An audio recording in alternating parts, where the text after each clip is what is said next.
About a year and a half ago, I invested $2,500 of my own money into the Autopilot app to answer one simple question. Can copy trading actually beat the stock market? Now, I chose the Nancy Pelosi tracker because it's one of the most talked about portfolios on the platform. Some people think it's a genius investing strategy, while others think the reporting delays make it completely useless. Now, I decided to let the $2,500 ride for a year and a half to find out for myself. And today, I'm going to show you exactly how much money I made, compare my results to the S&P 500 and the NASDAQ, and answer the big question, is Autopilot actually worth it? Let's start with the results because that's probably why you clicked on this video.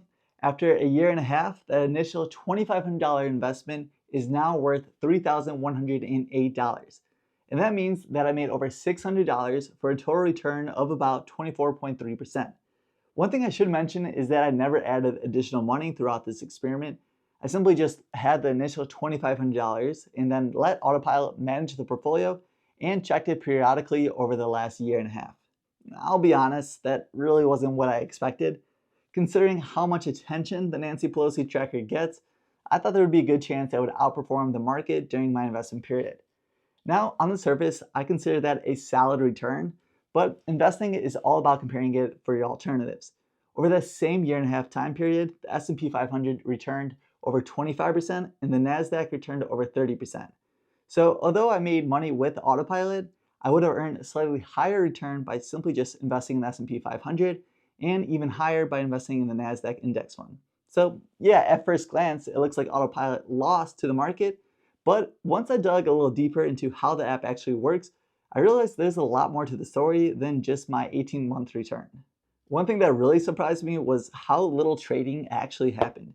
Before using Autopilot, I pictured trades happening almost every week.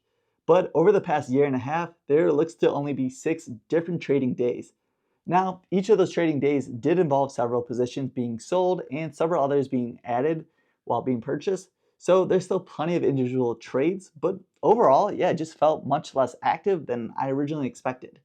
Another thing that I completely changed my mind was the reporting delay. Before using the app, I just assumed that waiting weeks for trading disclosures would make the strategy almost useless, if I'm being honest. But after watching it for the past year and a half, I don't think it's nearly as big of an issue as I originally thought. One of the biggest criticisms I saw in the comments in my last video was that members of Congress have up to 45 days to report the trades. While that's technically true, I found for Nancy Pelosi, trades were typically reported much sooner, usually within 2 weeks. Now, 2 weeks is still a large amount of time for a stock to move significantly up or down, so there definitely is some risk there. But clearly, there are still opportunities after those trades become public. In fact, if you look at the Nancy Pelosi tracker since it was launched in early 2023, it returned over 232%, while during the same period, S&P 500 was up 92%. So despite the report delays, the strategy has significantly outperformed the broader market over the long term. Of course, my strategies were different because I did invest much later, but it does show you that the reporting delay doesn't automatically make the strategy useless.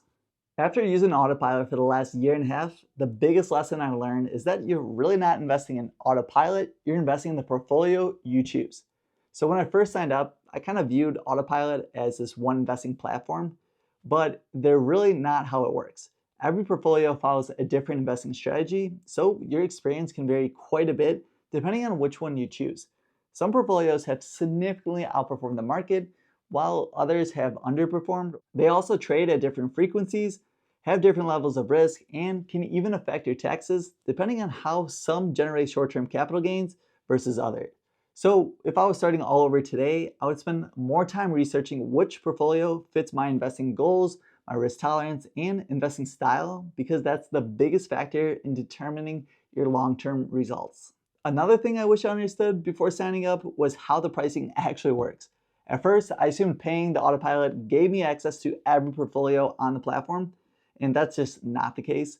With Autopilot portfolios, which is currently the cost of $30 a quarter or $100 per year, you get access to 29 different portfolios that track politicians, hedge funds, professional investors, and other strategies, but only created by Autopilot itself. However, say for example, the creator portfolios require a separate subscription. So for example, if you wanted to also do the Claude portfolio, that's currently another $50 per quarter or $140 per year on top of the Autopilot portfolio subscription if you wanted both of them. Now, I don't necessarily think that's a bad pricing model, but I do think it's important to understand what you're paying for before signing up because the cost can add up depending on which portfolios you want to follow. Now, here's one more thing that I just don't hear people talk about. Your investment return isn't necessarily the same as your take-home return.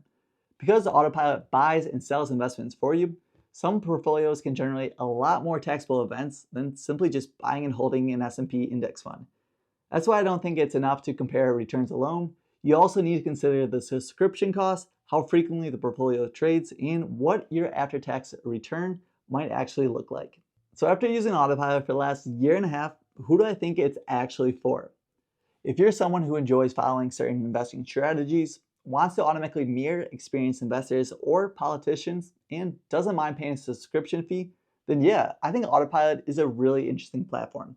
It's also nice that it connects directly to your brokerages like Robinhood, Public, Charles Schwab, and many others, so you don't have to learn an entirely new investing platform or move your money elsewhere. One thing to remember though is that the portfolios like the Nancy Pelosi tracker typically hold fewer stocks than S&P 500 index fund, and that concentration creates the potential for higher returns, but also comes with greater downside if a handful of those positions don't perform well. On the other hand, if your goal is to simply maximize your returns with as little effort and cost as possible, then I would seriously consider just buying a low-cost S&P 500 index fund, and that might be the better option. It's simple and there's no subscription fee, and historically has been an excellent long-term investment. So after using Autopilot for the last year and a half, was it worth it? For me, I would say yes. Not because it beat the S&P 500, it actually didn't during my investment period, but because it did exactly what was promised. Allowed me to automatically follow an investing strategy that I otherwise couldn't easily replicate on my own. And the biggest takeaway for me is that it's a platform itself isn't what determines your success. It's the portfolio you choose. That has the effects on your return, your risk, how often you trade, and even your taxes. I recommend Autopilot if you already have a solid investing foundation, primarily invest in index funds, and you're looking to dedicate a small portion of your portfolio to trying different strategies. That's exactly how I plan to use it going forward. The majority of my investments will continue to grow in low-cost S&P 500 index funds, along with a few individual stocks that I personally believe in, but I also plan to continue to use Autopilot with a smaller portion of my portfolio to see if I can maximize my long-term returns. I still believe low-cost index funds make up the foundation of most people's portfolios, and that's exactly what I continue to do. So after a year and a half, can copy trading actually beat the stock market? Based on my experience, I would say yes, but there's no guarantee that it will. It ultimately comes down to the portfolio that you choose when you invest and whether you're comfortable with the additional risk that comes with the strategy. If you used Autopilot before, I would love to know which portfolio you're following and how your returns compare to mine. Let me know down below in the comments, and if you enjoyed this video, YouTube thinks you're going to enjoy this video even more. I'll see you over there.